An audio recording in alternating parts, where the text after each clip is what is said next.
ሰላም ጤና ይስጥልን ተመልካቾቻችን፣ በየአመቱ በሚሊዮን የሚቆጠሩ ችግኞችን እንተክላለን።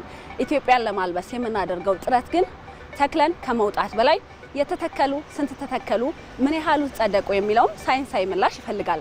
ዛሬ እኛ የምንገኘው በኢትዮጵያ ስፔስ ሳይንስና ጂኦስፓሻል ኢንስቲትዩት ነው። የአረንጓዴ አሻራ መርሃ ግብራችን በቴክኖሎጂ እንዴት ቁጥጥር እንደሚደረግበት ከባለሙያ ጋር አብረን እንቀጥላለን።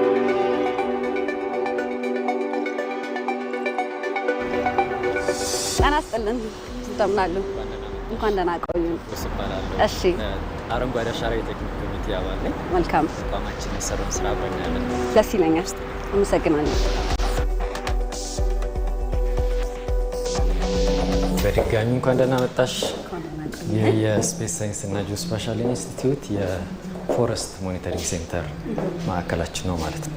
እንግዲህ በየአመቱ በመላው ሀገሪቱ እዚህ ቦታ ላይ ችግኝ መተከል አለበት ተብሎ ቦታው የሚመረጠውና የሚለየው በምን አይነት የጂኦስፓሻል ቴክኖሎጂ ነው የሚለው እስኪ እንጀምር። ከዚህ ክልሎች ቦታ ይለያሉ። መጀመሪያ መነሻችን ላይ እንዳልነው ባለሙያ ቦታ ይለይና ጂኦግራፊክ መረጃው ይላካል። የዘንድሮ ለምሳሌ ብንወስድ ዘንድሮ የተከላ ቦታ ተለይቶ ተልኳል። ወደ 500 ሺህ ሄክታር አካባቢ እንደሚሸፍን መረጃዎች ያሳያሉ። አንድ ቦታ መሸፈኑ አንዴ ከተመዘገበ አንዴ ነው የሚያዘው። ተደግሟል አልተደገመም የሚል ነገር ቼክ እናደርጋለን ማለት ነው። ልክ እዚች ጋር እንደምናያት እቺ ቦታ ተደግማለች ማለት ነው። ስለዚህ የተደገመ ቦታ ድጋሚ አይቆጠርም፣ ድጋሚ አይያዝም። ይሄንን ኤግዘምት እናደርጋለን።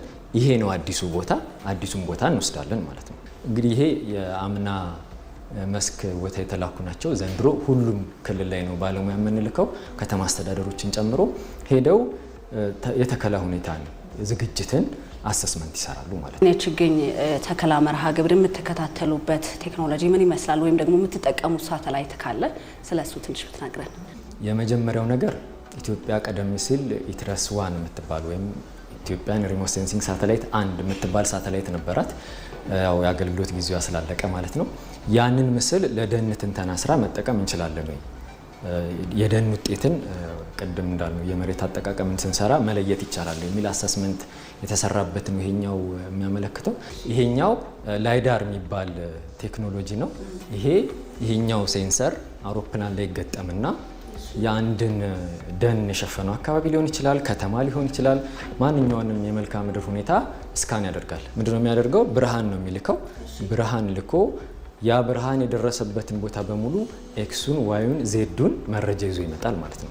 ምስልም ከፈለገ ምስሉን ጨምሮ ይዞልን ይመጣል ማለት ነው። ስለዚህ ብርሃንን በመጠቀም መረጃ መሰብሰብ የሚቻልበት ቴክኖሎጂ ነው ይሄ ላይዳር የሚባለው ቴክኖሎጂ። በዚህ የሙከራ ስራ ሰርተን ነበረ። ለደን ስራ ይውላል አይውልም የሚል ነገር ማለት ነው። እዚህ ጋር እንደምንመለከተው ብርሃኑ ሄዶ መረጃ ከሰበሰበ በኋላ ለእያንዳንዱ ዛፍ አይደንቲካል የሆነ ቀለም ይሰጣቸዋል ማለት ነው። ስለዚህ ለብቻ ቀለም ከተደረገ ደግሞ ካውንት ማድረግ ይቻላል ማለት ነው። እዚህ ጋር እንደምንመለከተው ብዛታቸው ይታወቃል። 36531 ካውንት የተደረገ ዛፍ ሆነ ማለት ነው።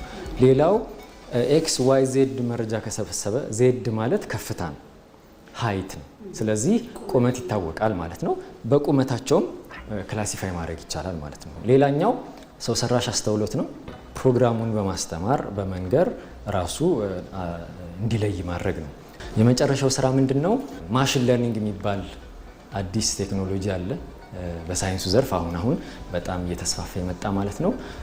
ፕሮግራም ይጻፍና በሚሰጠው ዳታ እንዲማር ይደረጋል። ስለዚህ ያለ ሰው ኢንተርቬንሽን ሰው ጣልቃ ሳይገባበት ራሱ የደን ሁኔታውን ውጤቱን እንዲያሳይ፣ የቱ ቦታ ደኑ እየተጨፈጨፈ እንደሆነ፣ የቱ ቦታ ደኑ እየለመለመ እንደሆነ፣ የቱ ቦታ እየጸደቀ እንደሆነ፣ የቱ ቦታ ከተማነት እየተስፋፋ እንደሆነ መረጃ እንዲሰጠንና ለውሳኔ ሰጪዎች ከስር መረጃ መስጠት እንዲያስችል፣ አንዳንድም ደግሞ ይሄ ቅድመ ማስጠንቀቂያ ስርዓት የሚባል ነገር አለ አይደል?